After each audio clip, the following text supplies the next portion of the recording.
Good evening, everybody, and welcome out to the Nightmare Factory Showcase 11. I'm Brandon Benefield, alongside the great Gerard Bonner and Jordy. What's up, guys? How we doing? I'm ready for some exciting talent. It's going to be an amazing night as we see some brand new superstars in their first match ever. The future of pro wrestling begins right now. Let's get this show started and send it to the ring to the beautiful Diana Michelle. Welcome to Nightmare Factory Showcase 11. After 12 long intense training weeks, it is now time to show what these guys have learned. Some of these wrestlers are debuting for the very first time with their very first match. So you guys be loud, woo, cheer, just support these guys and let's see what they learn, all right? Yeah. Ladies and gentlemen, the following contest is set for one fall.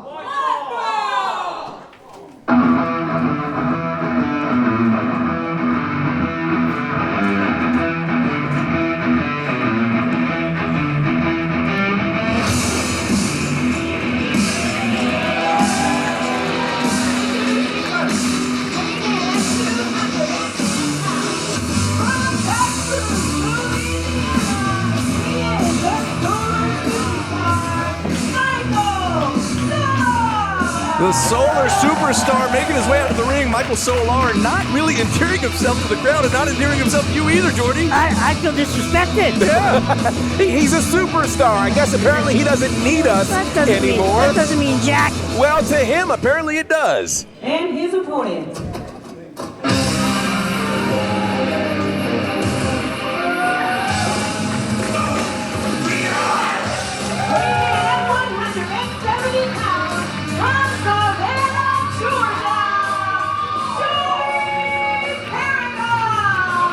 Joey Paragon making his debut. I like to call him the Paragon of Virtue, doing some incredible things here. He's got this cool whole interesting South California kind of thing happening.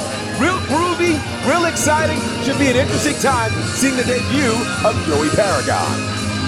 And he is a Georgia boy, as you heard from Savannah, Georgia. Kind of got a hometown crowd here in his favor. He certainly does, and you can kind of see an interesting look there. He is inspired by Orange Cassidy, and you kind of get that feel from him. Starting things out, everything's real groovy. Chill. With Joey Paragon. Here we go. Very chill, yeah. And referee Paul Santa drawing the officiating duties for this first matchup. Uh-oh, the superstar has something to say.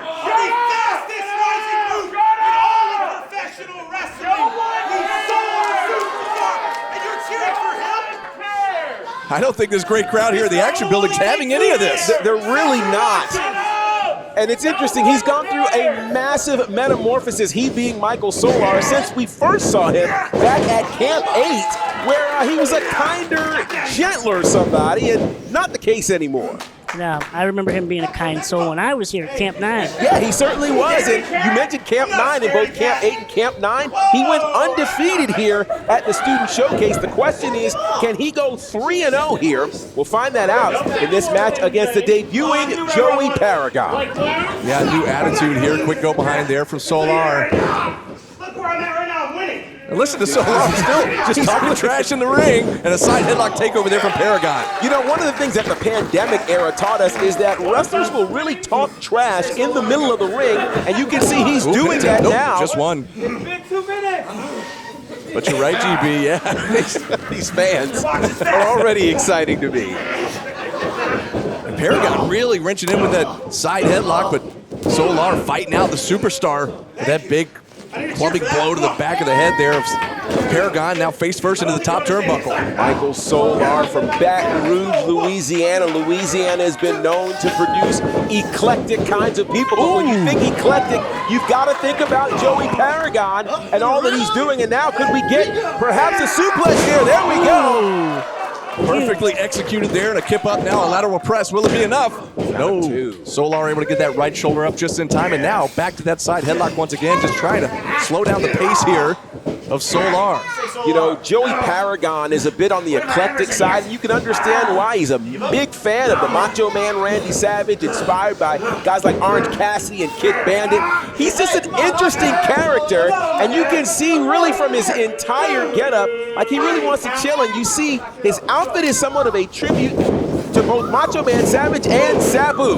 Yeah, interesting combination there, and then a big knee right to the gut from Solar to Paragon.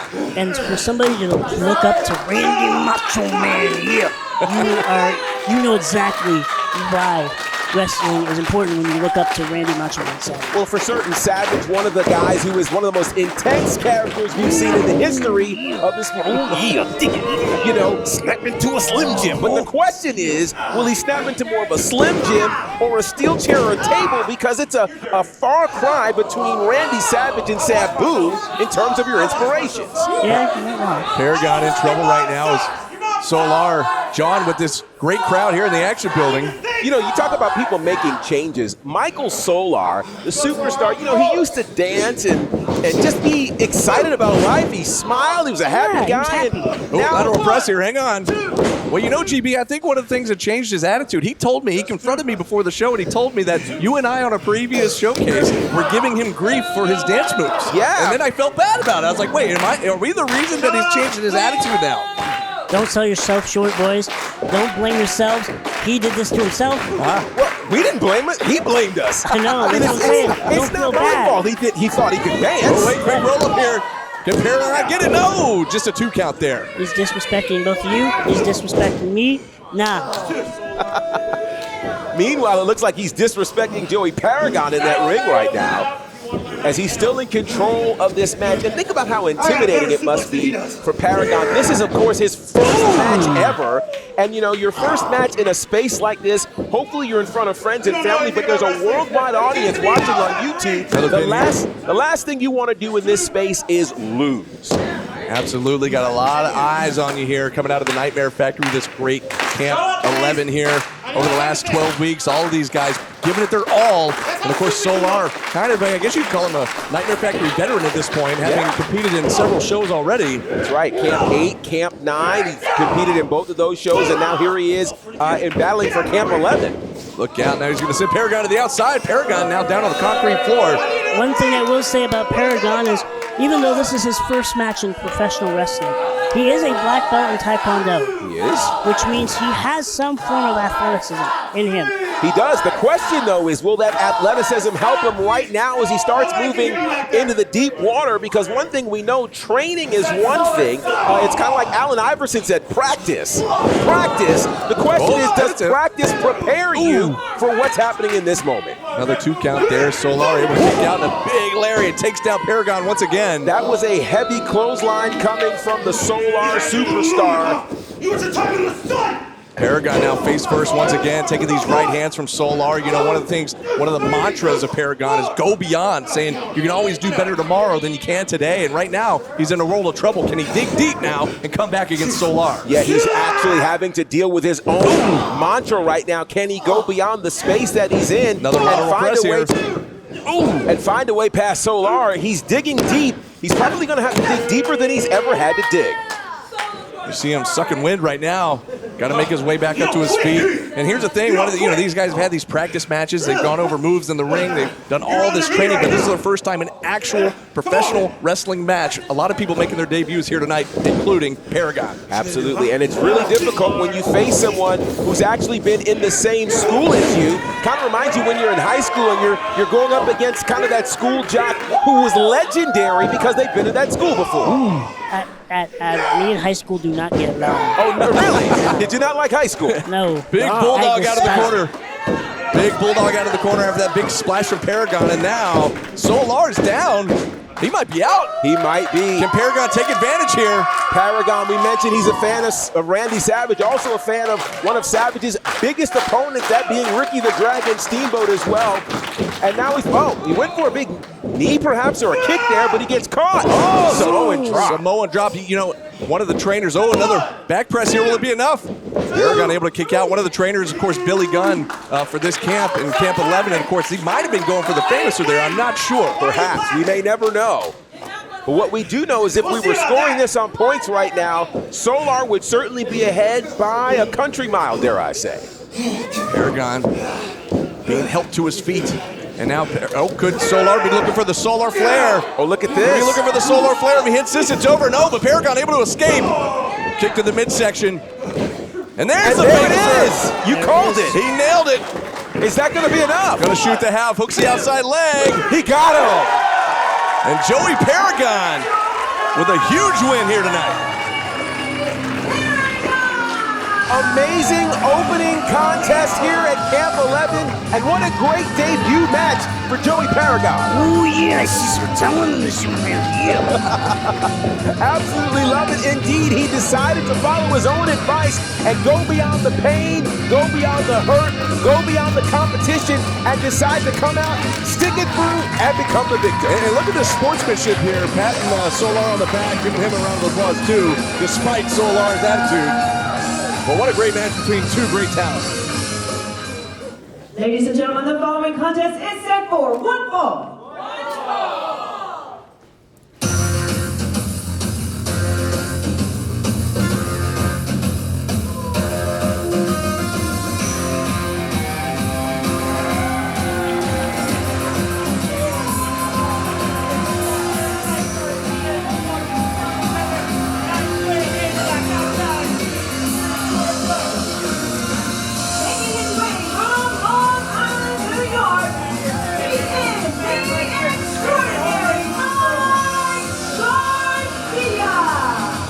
Wow, the extraordinary one, Mike Garcia, as you see, making his way around the ring, kind of letting the crowd know what he think about him. But, you know, he's going to have his hands full as he takes on the great Parker Lee coming up here in just a second, GB. He certainly is, and that headdress is a bit of an ode, seemingly, to Scott Steiner, dare I say. I hope he didn't go into some of Steiner's math classes. Oh, if you hear me.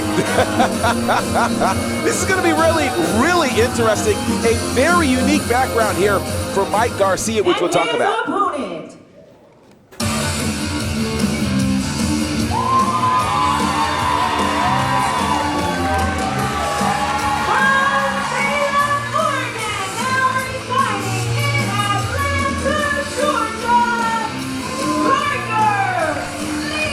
I like this guy. You and the rest of the action building, Cody. Yeah. Absolutely. Parker Lee, one of my perennial favorites here from the Nightmare Factory. We've seen him time and time again. I always liken him to a young Ricky the Dragon Steamboat, someone who's got all the looks, all of the makings of an amazing superstar. Let's go, ring the bell. There's the bell for match number 2 here at Showcase number 11. And Garcia already going to slide out of the ring. Maybe play a little head games here with Parker Lee. Parker Lee inviting him back into the ring. He says he's not ready yet. He'll take his time. He'll prepare a little bit. Well, I guess when you're extraordinary, you decide to do things on your own time. And perhaps tonight we'll find out why he calls himself the Extraordinary. Can he demonstrate that in the ring? That is the real question. You know, we've seen Parker Lee quite a bit over the last few years. He's a fan favorite everywhere he goes, and Mike Garcia is going to have an extraordinary matchup, and if he wants to have a win here tonight at Showcase number 11. Well, you know, here's the thing about Garcia. Garcia has always been the guy in his community, in his neighborhood, who always stood out. He said he was always the extraordinary one. Nobody could do what he did. He grew up in an ordinary town, in an ordinary place, and he was the standout, and he expects to be that here in Class 11. And how about that? He suckered in Parker Lee, got him with that side headlock takeover, but Lee now back up, going to send Garcia into the corner, but up and over goes Garcia, heads up. Into the ropes he goes, looking for maybe a tilt-a-whirl. Oh, nice head scissors takedown, and Parker Lee goes down once again, the extraordinary one, feeling himself right now. Listen, just because you feel like you're extraordinary, just because you came from a land town, doesn't mean anything. As long as you feel like you are worthy, or people believe in you, then it matters. Otherwise, now you're just cocky. Well, here's the thing. He clearly believes in himself. That's fine. That Hurricane Rana that he pulled off, which was amazing. His influence, of course, is Lucha Libre, and he spent some time really circling the globe, paying attention to different wrestling styles. And so this is an exciting time for him. Brief training there in Lucha Libre. And look at this. Parker Lee says, anything you can do, I can do better. Look at that deep arm drag. Those arm drags. Yeah, working on that left arm now of Garcia. I think what happened is now Parker Lee, he woke the giant because Garcia came in here with the kind of the lead off and kind of taking advantage early on, but now Parker Lee's like, okay, wait a second, now I'm awake, now we're going, now let's do this. And as you mentioned, GB, anything you can do, I can do better. What a kick up there, and a picture-perfect drop kick. Now sends Garcia out to the floor. I have made these comparisons to Ricky Steamboat for obvious reasons. Oh, look at that. Using the ring apron to his advantage, as now he's trapped Parker Lee, and Garcia going to town on Parker Lee. Ring awareness. That's all that was. Well, not just ring awareness, but almost veteran instincts for someone who's never been in the ring. I mean, to pull up that ring skirt, very few people realize to do that, let alone someone in their debut match. Maybe this is why he calls himself the Extraordinary. I'm starting to believe. Looking for a scoop slam, center of the ring now. It's a very innovative move using that ring apron. Speaking of an innovator, he's from the same town where Chris Canyon's from. And who's better than Canyon? Nobody. There it is. But you know who's trying to be the extraordinary one right here. There's a big elbow drop right to the heart from Garcia to Parker Lee. Exciting stuff here. And now the question, count of one. So one count there, Parker Lee able to kick out now. Down to the rear naked choke. You know, Long Island, New York is where the Extraordinary happens to hang out, and I know a few people from Long Island. You know, a certain scumbag is from Long Island, dare I say. Our scumbag. You know, well, he's ours. Is he your scumbag? Yeah, the jury's still out. Well, one thing is for sure, this is a place that produces champions, produces amazing folks, and Garcia is hoping to walk in that same ilk. Great jawbreaker there from Parker Lee, trying to create some separation, but now the kitchen sink there from Garcia right to the midsection of Parker Lee. Now, Garcia ducks a clothesline, goes up for another Hurricane Rana, beautifully done. Nicely done. Leaning there on that Lucha Libre training. Uh-oh, Parker Lee might be in trouble here now. Could be in big trouble. Oh, wow.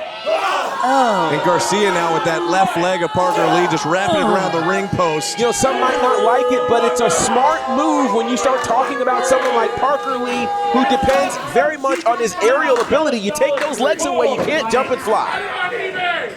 Lee in trouble now. You see him favoring that left knee. Can he get back to his feet as Garcia now back on the attack? And here it is. Look at this. Oh.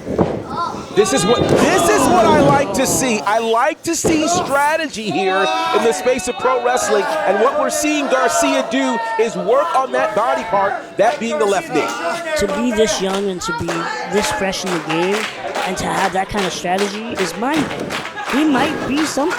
Well, here's the thing. He said he spent a lot of time studying wrestling all around the world. And one of the things that happens is either if you're a second-generation star or you've been watching wrestling for most of the day or most of your life, these kinds of things start to become inherent to you. And that is what I think we're starting to see here with the extraordinary Mike Garcia. Focusing on that body part. Yeah, you said he might be something. He is something. He's extraordinary is what he is. And now looking for a submission move perhaps.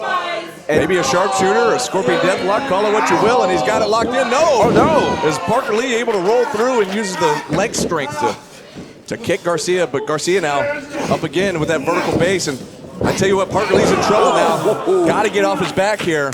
Garcia doing the smart thing here by again realizing Parker Lee is an aerial assassin. You take the legs away from him and you keep working on him. That's going to really impact Parker Lee's ability to finish this match. And look at Garcia here, both knees right to the back of Lee, draped across that middle rope.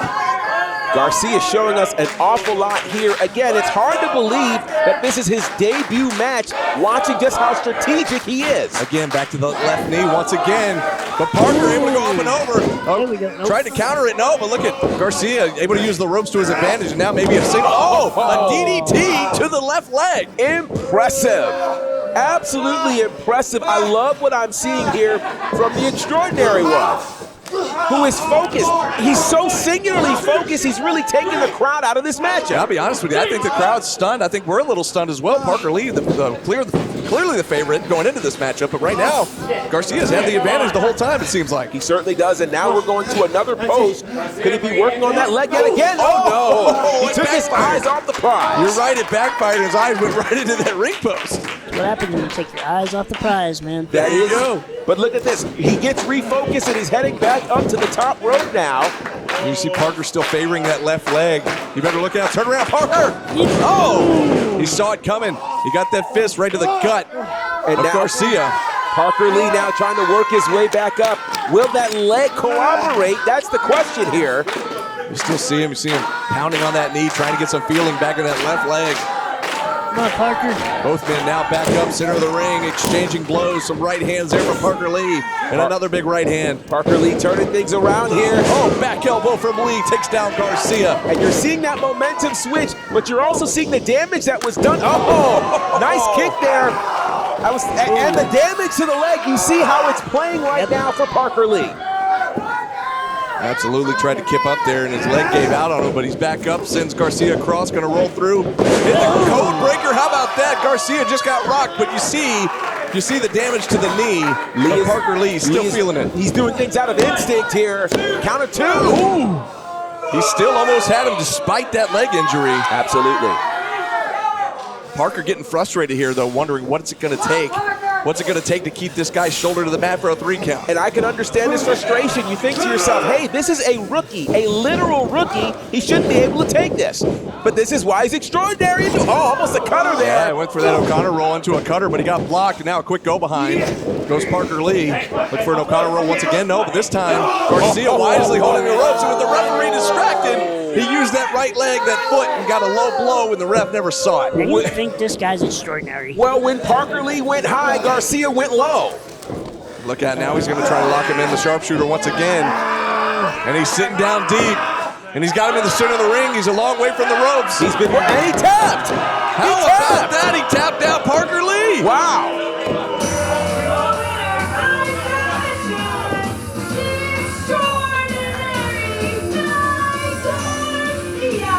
What a debut from the extraordinary Mike Garcia. Can we call it what it is? It's an upset. Absolutely. An upset win, the extraordinary one, causing Parker Lee to tap out.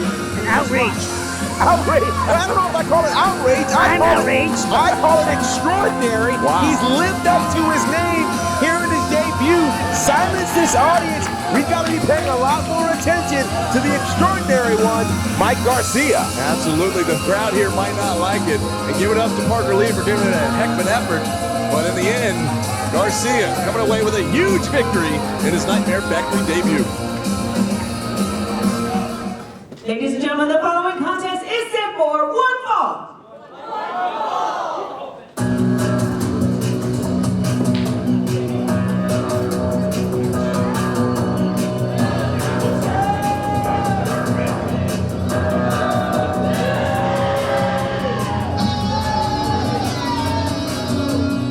Making his way to the ring from Missoula, Montana, Trevor Blackwell. Well, somebody we are very familiar with here in the Nightmare Factory, Trevor Blackwell, once again making his way out to the ring to not the greatest reception from this crowd. Well, you know, earlier in the show, we talked about one And person his opponent. who had a change of heart. That certainly wasn't Trevor Blackwell. Yeah. He's still an angry guy. Absolutely. I'm excited to see his opponent here tonight. Certainly am.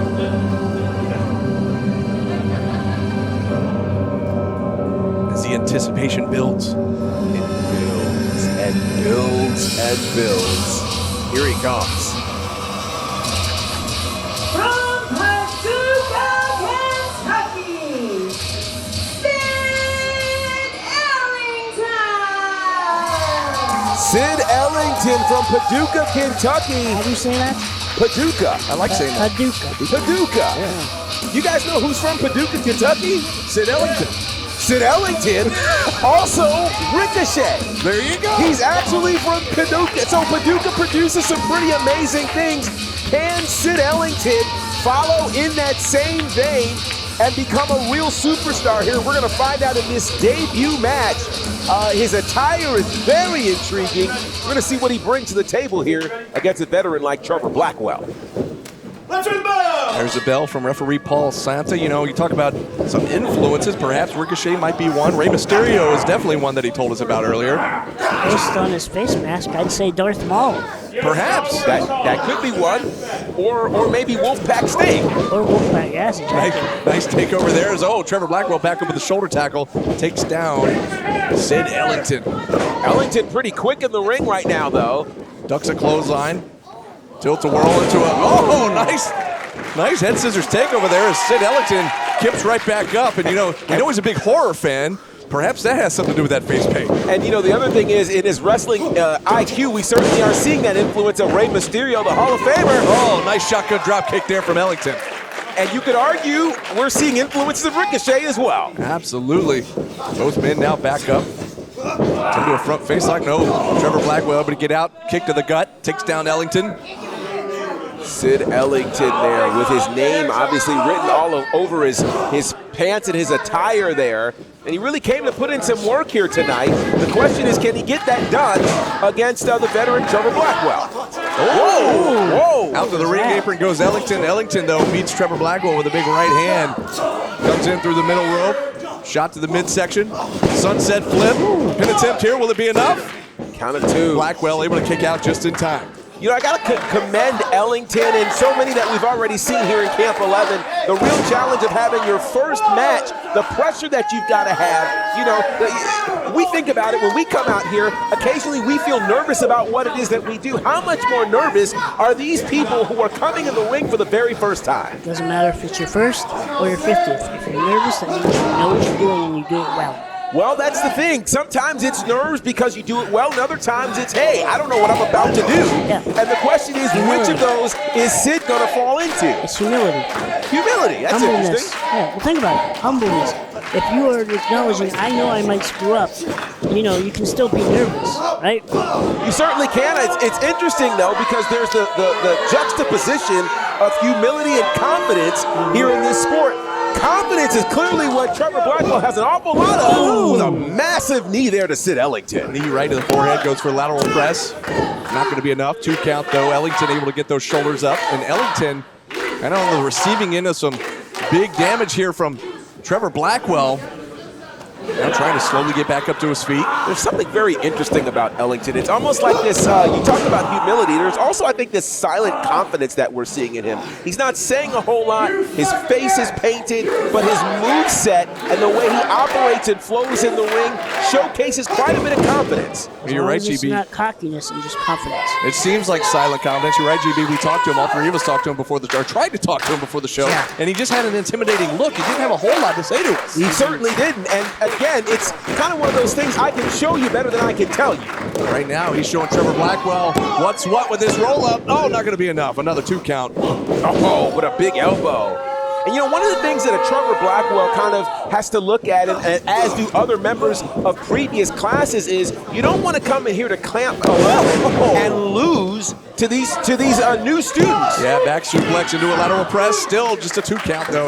Ellington got get that shoulder up just in time. One of the things that the Nightmare Factory does for its students is because of its name and its immense connections, it gives you opportunities to apply your craft in other places. And so people like Blackwell and some of the other members of the class Another pin here. Will it be enough? No. have had opportunities locally, regionally, and even nationally. You bring all of those things back into a moment like this against a brand newcomer like Sid Ellington. That's what I do when I come down here. I take everything I've learned in the past 8 years, which by the way, I'm celebrating with both of you. Happy anniversary. Happy anniversary, sir. Yeah, I take everything I've learned on the road in the Indies and bring it here.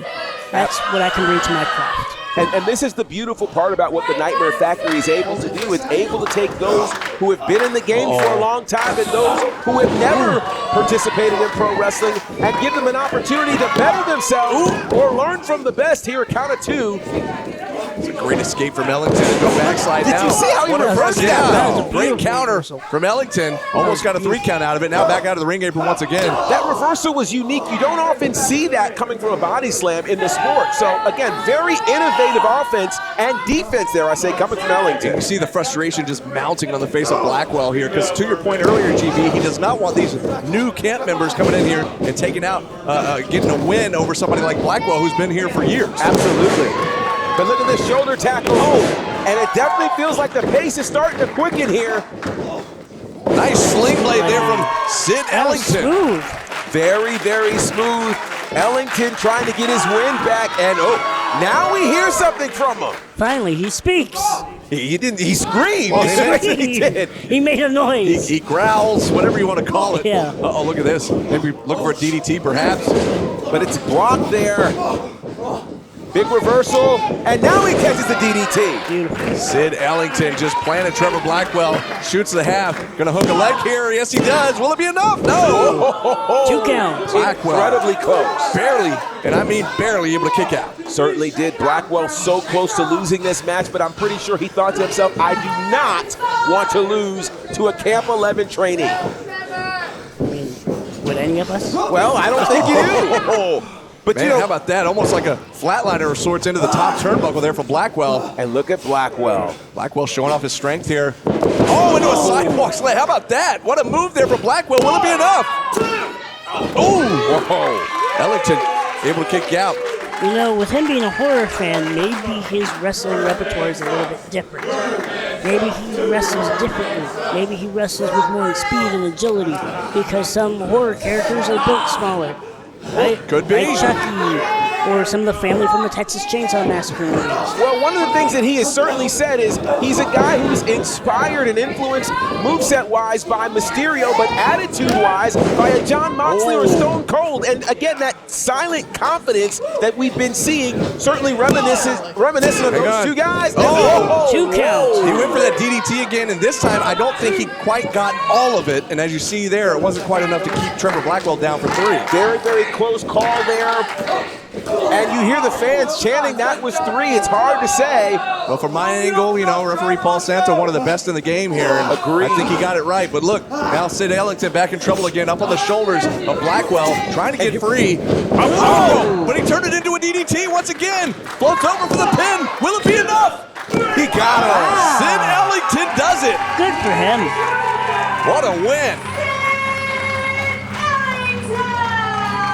Quiet confidence. It works. And when you think it can't work, this is what you do. Sid Ellington is an amazing picture of that. Silent confidence is scary, boys. It is scary. And he just proved it. Look at his face. Yes. I mean, that look says it all. Pretty intimidating. If Darth Maul was a wrestler, it'd be him. I would dare to agree with that.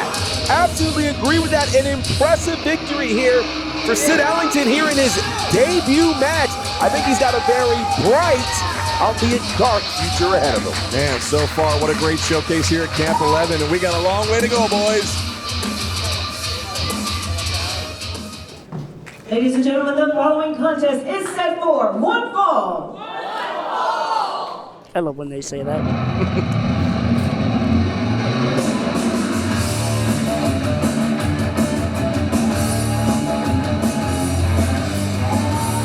Weighing in at 195 pounds, from Atlanta, Georgia, Jimmy Wild. You know, this is not our first time seeing Jimmy Wild. He is a graduate of camp number 7. That's why I don't recognize him. There you go. Yeah, you didn't get here until a couple camps later, but this is camp number 11, and he's back.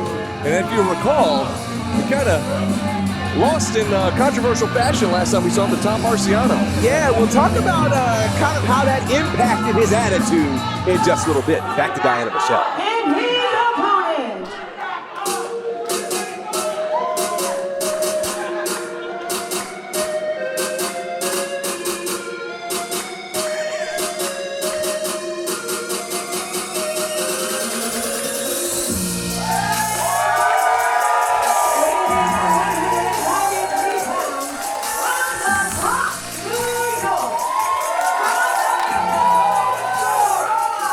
I tell you what, the Rafael Roa fan base got the memo today because they showed out in full force here at the Action Building. I'm going to dare to call them a chef's kiss. There you I'll go. explain that in a little bit.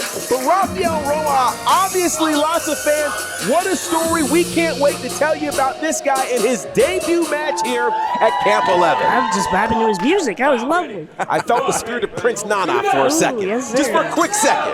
With the whole building in here bouncing. And Jimmy Wild not appreciative of the hype for Rafael Roa. He's certainly not. And here's the deal. Jimmy Wild, you mentioned him being here in Camp 7, and he was there. He had a match against Tom Marciano, and he lost that match. And after losing that match, he really kind of had a change in attitude. Absolutely. You know, it's almost like when you try and do things the right way, and it doesn't work, and you're like, nah, I'm not here for it. And he had something strong there to say to Rafael Roa. Roa's not having it. There you see Wild heading to the ropes, trying to stay away from Roa right now, but fans want to see him lock up. They're going to do it once again. Collar and elbow, center of the ring. I'm excited to see what Roa is bringing to the table. Roa from the Bronx. He was originally a chef who worked for Disney for 10 years, which is kind of amazing. I mean, think about it. You know, those who've been to Disney World, you might have actually had some of his cooking. I probably did. You probably did. I've been to Disney World. I probably did. The man can cook if you've been at Disney for 10 years. And here's the thing, for all, as cool as that was, his love was pro wrestling. And so he had the opportunity finally to take advantage of things, and he made his way here to Georgia, and one thing led to another, and before we knew it, he's part of the Nightmare Factory. Series of deep arm drags there from Roa, ducks a clothesline. Now, look at this. Oh, how about that? Nice Hurricane Rana from Roa to Jimmy Wild. I'll tell you what, his signature dish is braised short ribs, and I would dare say he almost tried to bruise the short ribs there of Jimmy Wild. Stop talking about food, you make me hungry. The man's a chef. But he's in trouble right now. Is right in front of the referee. Wild going right to the throat of Roa. Listen, Jimmy Wild doesn't care what dishes that Roa is a part of, and if he has his way, he'll send him back to Hell's Kitchen. Ooh, what a back elbow there. Takes down Roa. Center of the ring. Gonna pin him here. Hooks the outside leg. Will it be enough? Nope. Just a one count. Roa's not going to go down that easy. Back up to his feet now. Now into the corner. Jimmy Wild. We're all new to Rafael. But boys, tell me a little bit more about Jimmy Wild, because I don't know who this guy is at all. Jimmy Wild, he played Division III football, and he ended up leaving football and leaving school to pursue pro wrestling, which is kind of a really big thing, influenced by Shawn Michaels and Chris Jericho. I mean, if you're going to be influenced by the greats, those are two great guys to be influenced by. Absolutely. He loves zebra print, as you can see there on his trunks, and he's kind of an eclectic guy. And so again, he decided to try to straighten up and fly right and enter again, as both Shawn Michaels and Chris Jericho did. They entered kind of being nice guys, and as you can see from that clothesline, he's not a nice guy anymore. Yeah, it didn't work out after that loss, as you mentioned, GB, to Tom Marciano at Camp 7, the showcase. And now, sunset flip, will it be enough? Roa almost had a victory there, kind of shocked everybody, but back elbow once again from Jimmy Wild takes down Roa. Roa gonna lateral press one more time, hooks the outside leg. That elbow might have Roa rethinking things here. And now Wild gonna slow down the pace, slow down, and cut off the airflow of Rafael Roa. And these fans are clearly behind Roa. I wonder if maybe he made them a meal before the matches tonight. If he did, I didn't get the memo, because I would have loved. I'd cheer for him too. Some braised short ribs sound delicious right about now. They certainly do. And now using those elbows to the gut, to the ribs, dare I say, of Wild. Now finally Roa breaks free, but another shot right to the midsection from Wild. You know, it takes an awful lot to leave the sure thing and to follow your dream. Clearly Roa, he told me about how his family believed that the sure thing for him was going into the food and restaurant industry. Oh, huge and cross he did body. that for a while, but ultimately he said, hey, look, I got to follow my passion. I got to follow my heart. I think a lot of people can relate to that, and we're seeing just how well that's voting for him in this match with that great flying body press off the top rope. Yeah, huge impactful move there from Roa. Now he's struggling to get back to his feet. Can he capitalize here? But so much has been taken out of him at this point. Both men slow to get back up now. Back to a vertical base, and a big forearm there from Roa to Jimmy Wild. Now that's not a forearm, that's a soup bone, my friend. Ah, there you go. Certainly another one. See the power of the soup bone, the big clothesline. And another one from Roa takes down Wild once again. Gonna duck one of his own into a neck breaker. Great move from Roa. Can he capitalize? Roa is so smooth that he's wrestling with a gold chain around his neck. Do you know how dope you have to be to do that? Not anybody can do that. Can you do that? Yeah. I can't do it either. Gold chains around my neck. Now listen, I don't think any of us can get in there with or without a gold chain. Let's be honest. All I've right. got 3 of them. What you saying? We're fine right here at the commentary booth is what I'm saying. An attempted knee missed there. Almost a super kick missed as well. Look out now. Oh, Samoan drop from Roa. Floats over for a pin. Will it be enough? Count of 2. No. Good gracious. Almost had him there. Jimmy Wild able to kick out just in time. These kids with these Samoan drops, they think they can finish their opponent. They're really, really small. You have to be a big person to be doing Samoan drops and finish your opponent. Roa just got hung up on that top rope. He's in trouble once again as Jimmy Wild back on the attack. You know, and we can see the aggressive. Oh, wow. Thunder bomb. Will it be enough? Oh, count of 2. Jimmy Wild, you see the frustration mounting. He thought he had him there. You know, think about it. Jimmy Wild all the way back at Camp 7 did not get the win. He'd like to avenge that loss in this moment right here. Oh, wow, you know what he was going for there? He was going for his signature move, the Wild Ride. But instead, he turned it into a DDT. Nice way to be innovative and to adjust. Will it be enough? No. Count of 2. And so Roa right now is being tested. He is finding out and discovering, hey, you know what? It is not as easy to wrestle as it is to cook. And so the question now is, here we go. Big knee there. What a move there after Wild's head connected with the ring post. Will it be enough for Roa? He got him. Hey.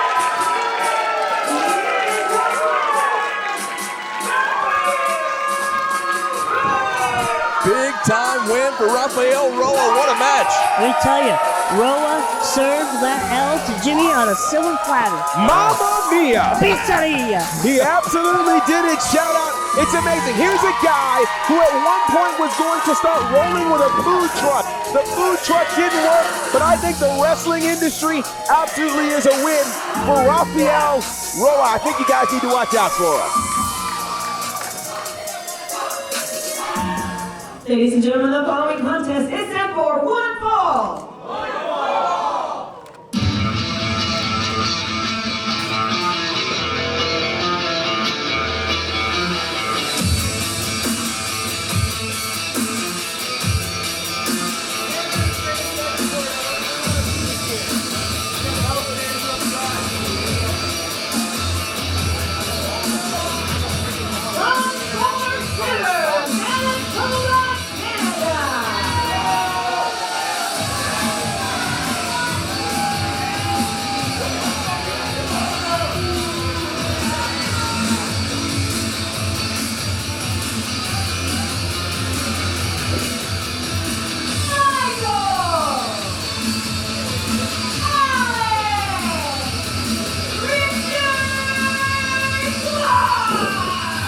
Well, there you go, guys. He claims to have the longest name in professional wrestling, and I think if it's not, it's pretty close. Yeah, I think it's a fairly accurate claim.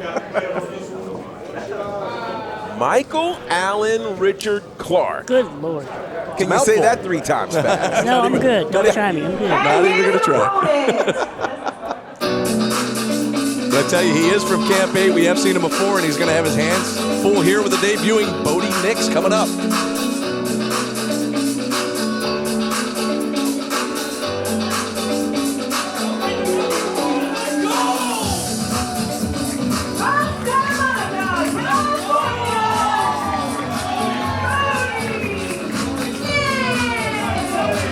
He's from Santa Monica, and he certainly has that look for sure.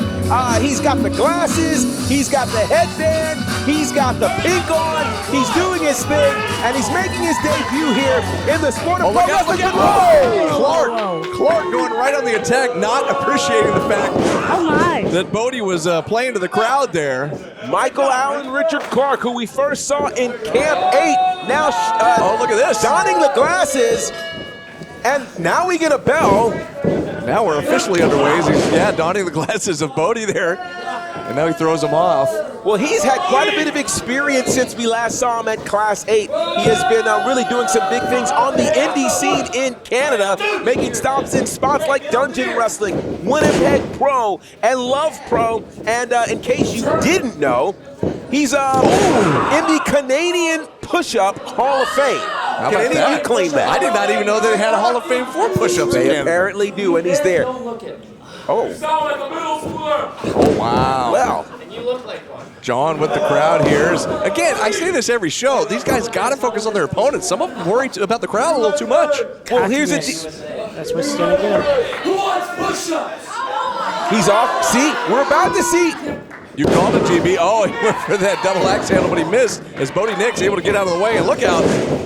I like this look and feel from Bodie Nix.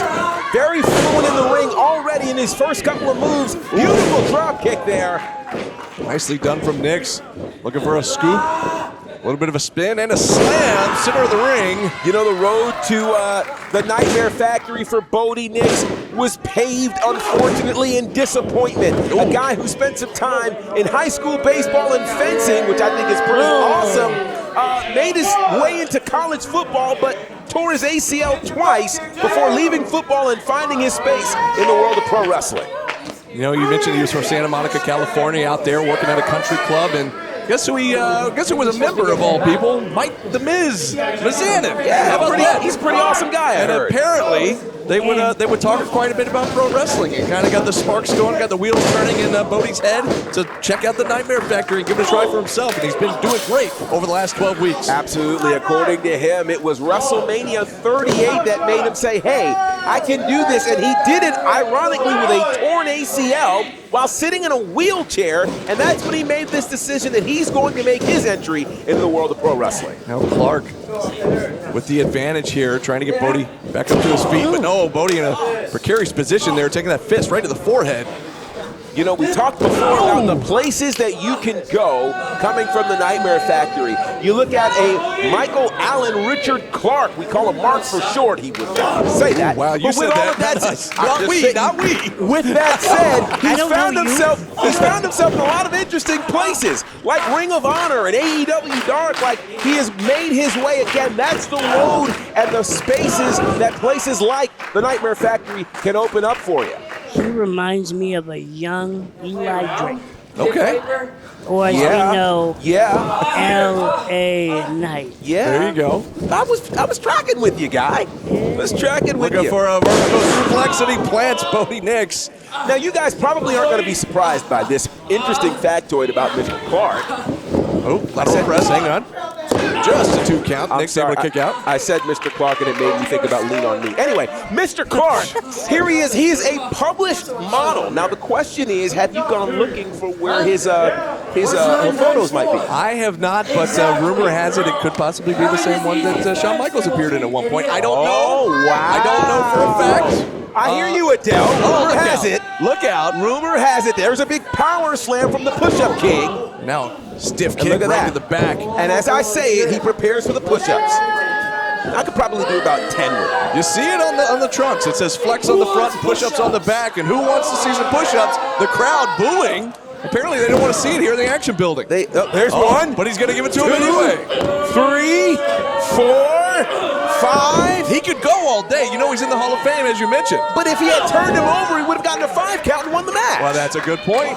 That's a good point, GB. Now, Bodie trying to fight back, but he caught that kick right across the teeth, and now he's in trouble. This could be the real challenge of being a model and a wrestler at the same time. You may forget that when in the wrestling ring, it's all about getting that W.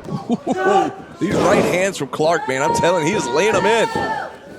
Bodie's in trouble here now, back up to his feet, gonna get sent across. No, ate a big lariat, and right back down he goes. Bodie Nix is in massive trouble, and he's gonna have to turn things around quickly. Now, here's a guy who actually had his first match back in June and decided to make his way here to the Nightmare Factory to improve upon his craft. He says, hey, if you want to learn from the best, you've got to be with the best. And so that's why he's made his way here. The question is, how much has he learned? Uh-oh, look out. Clark looking for another suplex, but Bodie able to escape, and there's a back elbow from Bodie, and it just rocked Clark. Clark is in trouble now as Bodie is trying to make a comeback. I tell you, everything Clark does is with such intensity. It is with such intensity. Oh, There's Marky Mark and the Funky Bunch. There it is, one more time with the big right hand, and another one sends Bodie into the ropes once again. Now, Bodie. Look out now. Mr. Clark. Mr. That's Clark. Bodie blocks. Do it expeditiously. Yes. Right hand now, Bodie on the comeback now, firing right hands of his own. Bodie Nix trying to make a good comeback here. But look at this, going right to the eyes. I'll tell you what, for somebody who is as accomplished as Mr. Clark is, you'd figure he wouldn't have to resort to things like eye pokes. Oh, there's a big my lariat. gosh. Little payback from earlier, and another one now. Such a strong clothesline there from Bodie Nix. Big drop kick. And now Clark down once again. Can he make his way back up? You see Bodie Nix fired up right now. Bodie Nix has got him up. Clark on his shoulders. Oh, and another rake to the eyes. Goes Mike Wow and Richard Clark. And he sends Bodie sternum first right to that top turnbuckle. Clark is in trouble. Excuse me. Bodie's in trouble. Bodie, though, with a back elbow. Now Clark's in trouble. Indeed. Now back up on the shoulders. Goes Clark. And Bodie with a Samoan drop. That might be the move of the night. I was gonna say, I've seen that move. There you go, another pin attempt here. Hang on. Count of 2. Dude. Did that work for you a little better there, Jordy? These guys are a little better hitting the Samoan drop. Yes. A little bigger, I should Little say. bit bigger, Yeah. yes. If you will see there on the knee pads for Bodie, it says Boogie. That's because he believes he can be not the boogeyman, but your boogeyman. You guys looking for a boogeyman? If it's anything related to that, no. Not specifically. Well, hey. But also his trunks If you were, he's one in the ring. his trunks also say groovy. And that was not very groovy, the way he just hit the floor. Well, maybe the boogeyman piece isn't, the guy that eats worms, but maybe he's just a great dancer, hence him being groovy. That's the only boogeyman I want. Right now, he's got to worry about getting back to his feet and get back in the ring because he can't win on the floor. Certainly can't. And now it looks like Clark's going to perhaps bring him back in the hard way. And can those push-ups result? Oh, look at this. Clark going up to that second rope. Look out! From the middle of the ring, look at the strength there. My goodness. Incredible strength possessed there, and now back. How about that? A lion salt there for Okay. Clark, but nobody home. The super kick there we go. from Brody Nix. Gonna pin him here. Hooks the outside leg. Oh, my super goodness. close. That was a beautiful moonsault. Absolutely beautiful moonsault there. Everybody in the building here thought that was about to be a 3 count. Bodie Nix trying to figure. Oh, that's what it says. Let's Boogie. One of his pads says let's, the other says Boogie. Now we understand the Boogeyman reference. Oh, maybe looking for a Scorpion death drop, perhaps? It's possible. Oh, maybe not. As Clark able to escape, now back up on the shoulders goes Brody Nix. What's he got in mind here? Oh, what a takedown!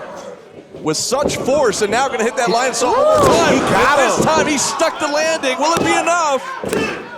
Oh! 2 count. And Clark is irate. He cannot believe that was not a 3 count. That was an absolutely picture-perfect moonsault there.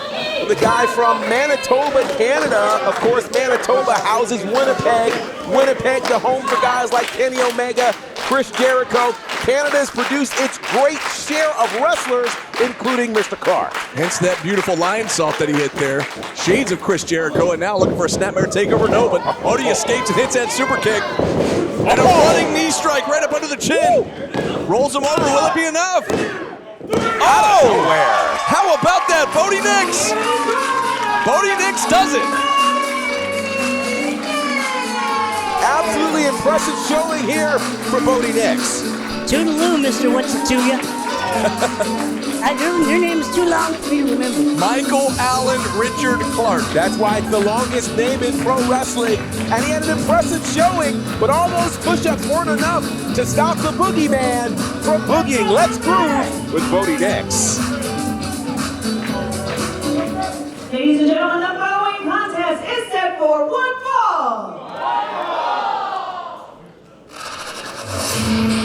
But boys, we are about to see 2 big old bulls locking it up in the center of the ring here in Showcase number 11. Hoss fights, my favorite. It's going to be a big one here.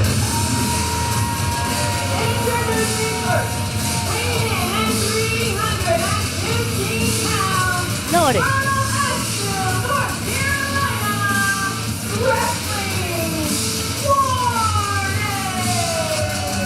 Wrestling's Warden. Is that the Ward from the last time I was here? Yeah, he's the Ward, but he's also wrestling warden Adrian Ward. Wow.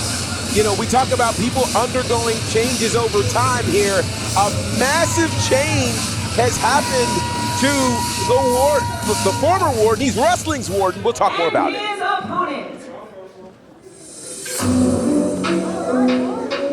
Here's a guy I'm excited to see, guys. 315 out of New York City. This one's going to get interesting. Absolutely. Weighing in at 315 pounds, from New York City, Mad Dog, Frank Johnson. Mad Dog Frank Johnson from New York City, but he's probably doing the one thing that most New Yorkers would never do, representing Boston. You know what? That's why he's a mad dog. But he's got that Gilmore. Is that a Happy Gilmore jersey? Listen, this guy is different. If you can't figure this out, he's really, really different. Anybody from New York City knows there's almost never a moment where you represent Boston. But that just goes to show he's mad dog. He's way different. This is about to be one of the craziest things we've ever seen here at the Nightmare Factory. Referee calls for the bell here. There's the bell. There's the bell. And it's crowd And we're hearing people starting to bark for the mad dog. coming alive for the Mad Dog here. And this big hoss fight, as you mentioned, Jordy, this is going to be a good one. Listen, when two big men collide, it's like an earthquake. It's literally like the rest of the earthquake, man. It's big. Absolutely. We're not even to the main event yet. Hopefully the ring has been reinforced. But I'm looking at this is so intriguing to me for so many reasons. Collar and elbow tie-up. And now it's going to be interesting to see how these two guys size and level up here. And these fans are absolutely getting on the Wrestling Warden.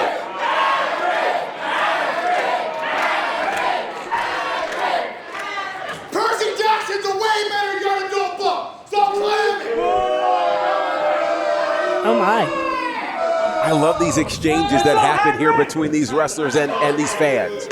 We got a great crowd here in the action building for Showcase 11, and now they're going to lock up one more time, center of the ring, collar and elbow, but both men seem to be fairly even here as they're trying to figure out who the stronger man is going to be. Here's what's so interesting. You know, when wrestling's Warden, Adrian Ward usually gets in the ring, he usually has the size advantage. And I'd like to imagine that in the places that Mad Dog has been, you know, the Mad Dog, he has MMA training, he wrestled in high school. You know, you would imagine that in most of those places, he's been the guy with the size advantage. So what do you do when two guys who are used to being the big guy face somebody who's just as big as them? It's a great question, GB. I think both of the guys right now are trying to figure that out themselves.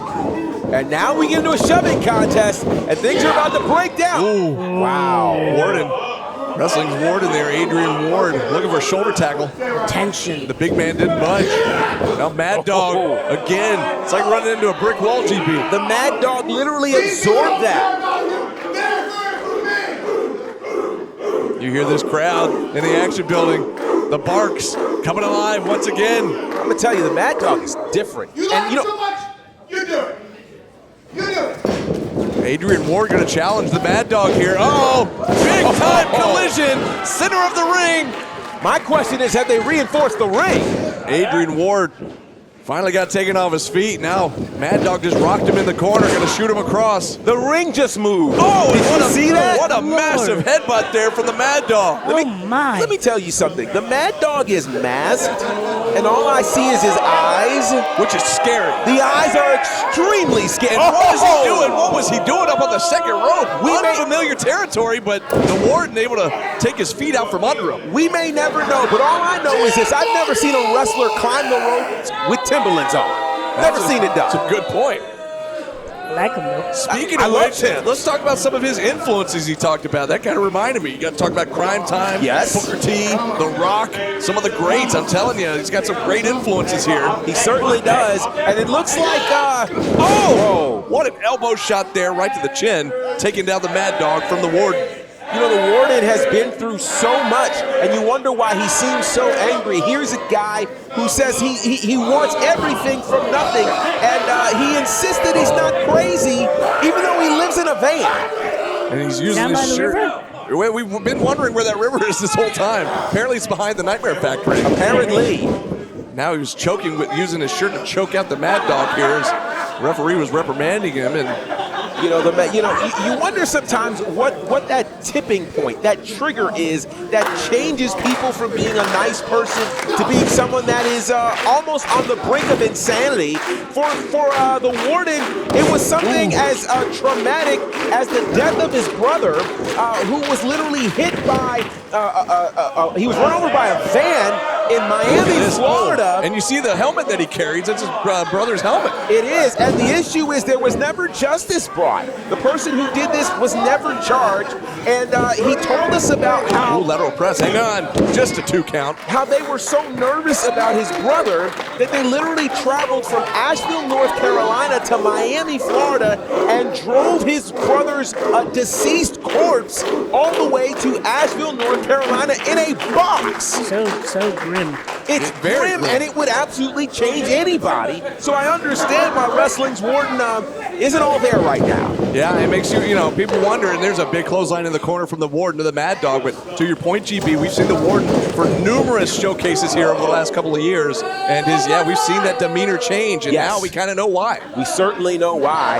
And so it's a really scary moment right now when you think, did you see that? Yeah, I believe you were talking about the Boogeyman earlier in a different matchup, but oh, look out. Yeah, we can call him the Booger Man. Yeah, I exactly. don't like it. That's disgusting. Another big lariat there from Adrian Ward takes down the Mad Dog once again. Well, listen, the Warden, after having undergone what I just described, he doesn't really care about his appearance. He doesn't care about his habits. He's not the most kempt person in the world. He lives in a van for crying. He certainly does, and it's not the Mystery Machine.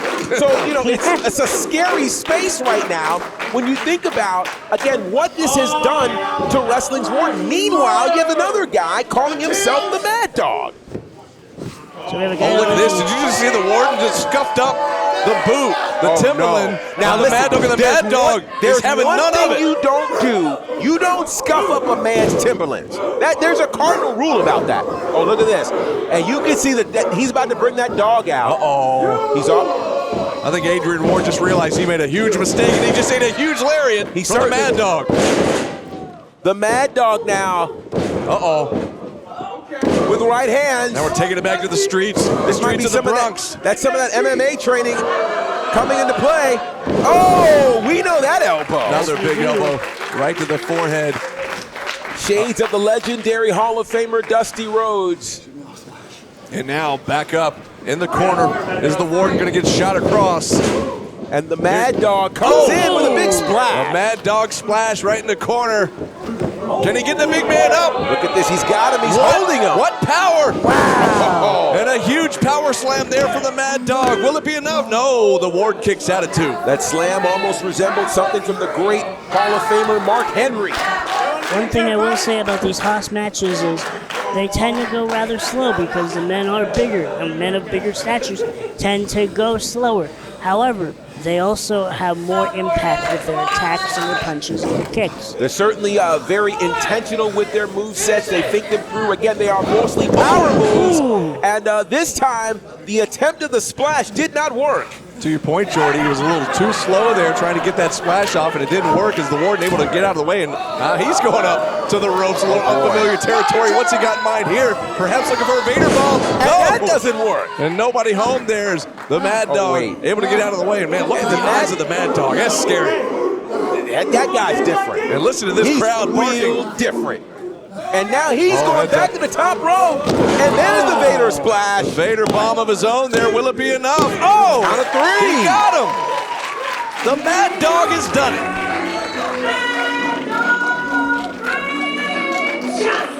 Let me tell you something. I said that the guy is different. You're representing New York City, but you've got Boston on your jersey. Like, most people don't do that, but he's a different kind of cat. And he showcased that here tonight with a massive win over Wrestling's Warden. Yeah, he is one big bad dude, and I will not ever tell him what to wear or what not to wear. He can wear whatever he wants. This guy is from New York, wrestling in a Boston jersey in Timberlands.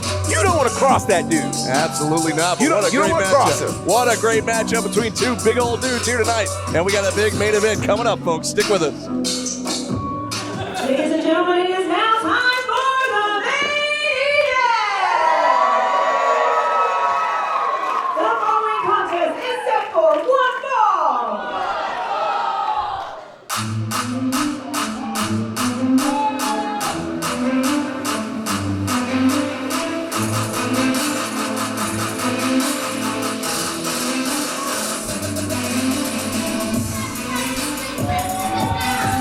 Uh-oh. From Albuquerque, New Mexico, and our first time seeing Angelica Risk here, GB, as she's been around quite a while here in the Nightmare Factory. Very familiar to us all, and a lady I do not want to cross. Absolutely not. Oh, the places we will go. And where she has been from the Nightmare Factory has been absolutely impressive. Going all the way to AEW, Ring of Honor. I recently saw her battling Athena, the women's world champion in Ring of Honor. An impressive showing. She's been all around the world, and she is back here to make a wild impression against an upstart that has had a lot of attention. I can't wait for you guys to see what's about to happen. Oh, this one's going to be good. And correct me if I'm wrong, I believe this serves as the first female main event in Showcase history. Great point here. Yeah, absolutely, GB. Great point. First time here at Camp 11, and trust us, folks, this one's going to be good. This is going to be special. Brace yourself, folks.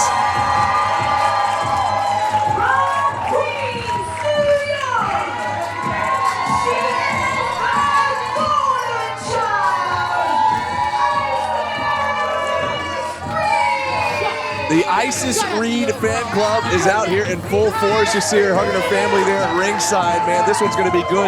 The youngest competitor, the youngest trainee in Nightmare Factory history at 15 years old here in her debut match. And think about it, in her debut match, she's in the main event. Yeah, okay, unbelievable. This is special. I am so honored to be here. And look at this, she's got merch. She's got merch. Throwing merch to the crowd. She's got merch. I have merch too. It's great. This is unbelievable. Isis Reade, the Golden Child, main eventing Showcase number 11 here against Angelica Risk. And listen to this crowd here in the Action Building coming alive for Isis Reade. We are making history in so many ways in this moment. Again, the first all-female main event in Nightmare Factory Student Showcase history.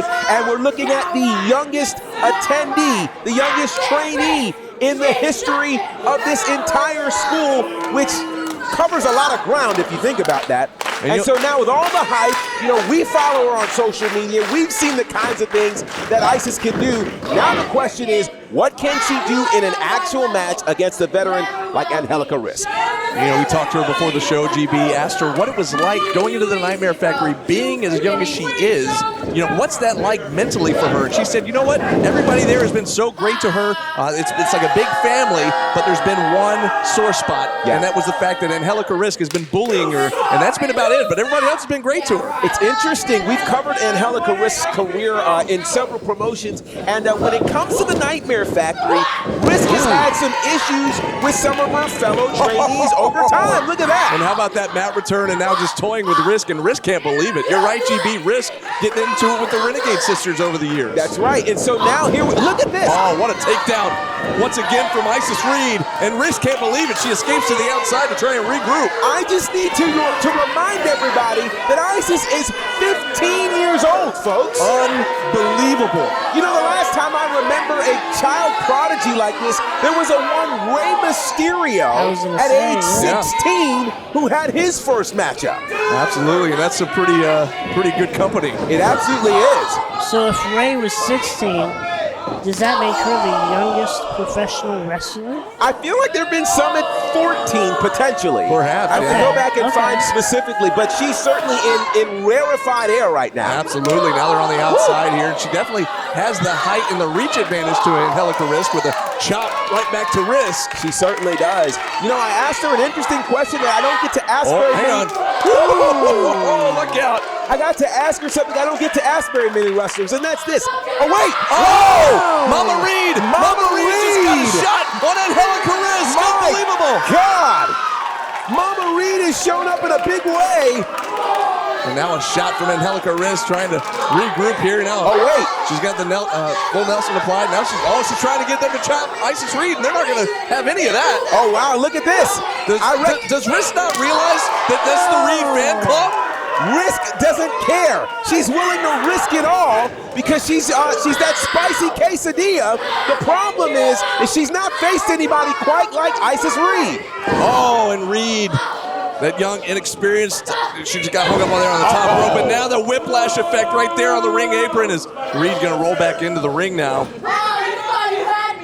Oh, the trash talk begins. And this is where that experience comes into play. After you get past the hype, after you get past the excitement of the fan club and your family and friends, you got to deal with those veterans. And here's the thing, Risk has literally been around the world, and she's taking all of that experience, battling world champions and the like. This is not going to be easy for Isis Reade.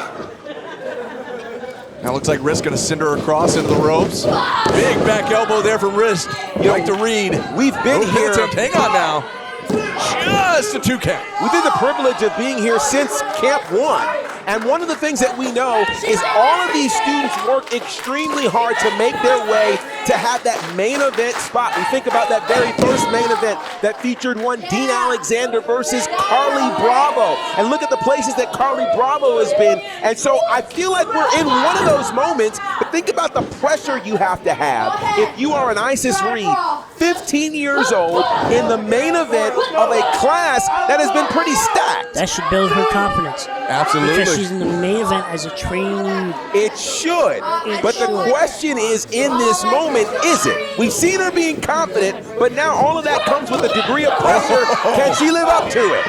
And right now, she's firing back with those forearms, but Risk answered right back with that knee right to the midsection. A handful of hair takes down Reade once again, and the referee reprimanding Angelica Risk. Pin attempt here from Risk. Count of 2. Not going to be enough. I will say this, GB, as we talked to Reade before the show, she conducts herself so professionally for somebody that is only 15 years old. It's unbelievable. Let me tell you something. Most people at age 15 don't have the poise or the maturity to be able to hang in the pro wrestling business. Isis Reade is cut from a different cloth, folks. This is where that height advantage at one point now becomes a disadvantage because she's opened up her midsection there, and you just saw where Angelica Risk just drove that shoulder right into her and now takes her down with a lariat. Hook of the outside leg. This time, will it be enough? Count of 2. Uh-oh. And Risk is just so fired up, and I think where the frustration comes from Risk is the age. She thinks that Isis is just way too young to be. She thinks this is an adult's game right now, and like I said, she's been the only one in the Nightmare Factory to kind of bully, if you will, Isis Reade. It's like Thanksgiving dinner. During Thanksgiving, there are some people who get to sit at the adult table and others who get to sit at the kids' table. And the one thing you don't want are the kids sitting at the adult table. That is how Angelica Risk feels right now. She wants to put Isis back at the kids' table. Both ladies with the same idea now as a referee implementing that 10 count. I was just going to say, you don't want the adults sitting at the kids' table either. Well, you certainly don't. That's true. That's true. And now both ladies back up.